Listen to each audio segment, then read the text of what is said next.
ఏ పూజకే పువ్వు రుణమై పూసిందో కాలానికే తెలుసగా. ఆ కాలం కనుమూస్తే కలగా చెరిగేది జీవితం ఒకటేనగా.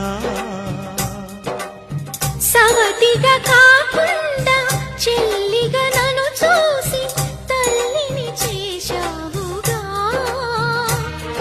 ఈ పారాణి పాదాలు సేవించినా గాని రుణమే తీరదుగా. ఇది కలకాలం